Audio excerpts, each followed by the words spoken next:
भले वहाँ के रउआ लोगन से दूर रहनी, बाकी हरदम वहाँ के रउआ लोगन के बारे में सोचत रहनी। रउआ जौना दोनों बेटा पर नाज रहे, वहाँ सबके नौकरी भी यहाँ अपना कंपनी में लगवानी, ताकि रउआ लोगन के रिटायरमेंट के बाद कोनो तकलीफ ना होखे।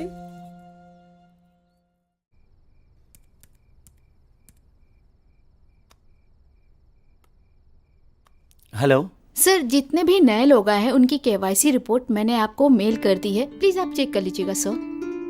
ठीक बा। यस।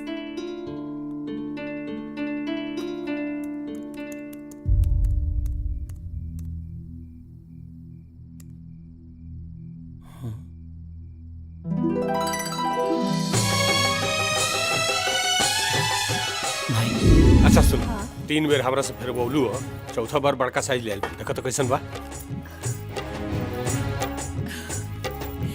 बढ़िया बा। लक्ष्मी, लक्ष्मी जी तनी जल्दी आने आवा। का भइल जी? एने होना। ई देखा, ये हमर माई है और ये बाबूजी। ई माई के गला में चैन देखा तारू ना, ए चैन के किने खाते ना बाबूजी के 3 बेर मार्केट जाके पर रहे, तब से आके माई के पसंद आई रहे। आज वर्षों बाद माई बाबूजी के फोटो देखे के मिलल बा। एगो काम करिए, एकरा के फ्रेम में जड़वा दिया। इला, तब तक ले हम बाहर से कुछ काम निपटा के आवत हनी।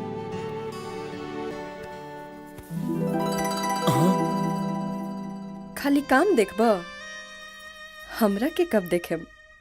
आवतन तो देख ले। अरे बाबू बाबू बाबू करी बाबू आ जा बाबू, आजा बेटा, हाँ बेटा बेटा आजा बेटा, आजा आजा आजा बाबू, हम बाबू। ई पागल हुआ का? जी भाई साहब, ये पागल बा, यही से तक विशेष ध्यान रखे के पड़ेला। और इनका बदमाशी पर उनके गुस्सा ना आवे। भाई साहब, दुनिया में कौन ऐसा माई बाप हुई जे अपन पागल बेटा पर गुस्सा करी? पागल हता कहा, हता हमार बेटा नु। चलो आजा बेटा, आजा बेटा, चलो चलो चलो आजा बाबू।